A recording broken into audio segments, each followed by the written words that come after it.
কোঠা বিরোধী বা বৈষম্য বিরোধী যে ছাত্র আন্দোলন শুরু হওয়ার পর থেকে খুলনায় আইন শৃঙ্খলা পরিস্থিতি সম্পূর্ণ নিয়ন্ত্রণ রয়েছে। এখানে কিন্তু কোনো সন্ত্রাস সহিংসতা ঘটেনি।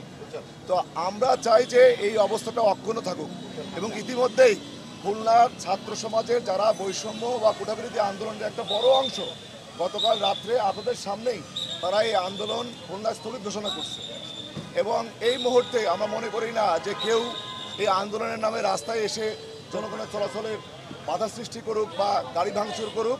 এই কারণে কিন্তু আমরা গোটা খুলনা মহানগরী জুড়ে পুলিশের মোতায়েন রেখেছি, যাতে করে জনগণ অবাধে চলাচল করতে পারে, ব্যবসা বাণিজ্য করতে পারে, যার যার পেশাজীবী তার কাজটা করতে পারে।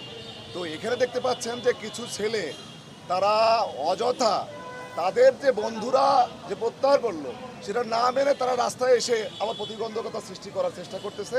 তো ওরা ওই আহসানুল্লাহ কলেজের ভিতরে আশ্রয় নিছে, ওরা ভিতরে থাকুক, আমাদের ওদের যতক্ষণ পর্যন্ত তারা নন ভায়োলেন্ট থাকবে ততক্ষণ পর্যন্ত আমাদের কোনো সে নাই।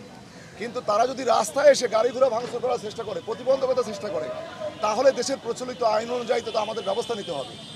তো আমরা অনুরোধ করব অভিভাবকবৃন্দুকে, সম্মানিত অভিভাবকবৃন্দু, আপনারা আপনাদের সন্তানদেরকে পড়ার টেবিলে রাখুন, বাড়িতে রাখুন। সরকার কিন্তু উঠা আন্দোলনের সকল বিষয় ইতিমধ্যেই সম্মানিত এবং মহামান্য হাইকোর্টের অ্যাপিলেট ডিভিশনের কর্তৃক প্রধান বিচারপতি কর্তৃক যে রায় আসছে, রায়ের আলোকে উঠা সংস্কার হয়ে গেছে এবং সরকার বলছেন যে যা কিছু ঘটছে সব কিছুর বিচার বিভাগীয় তদন্ত হবে।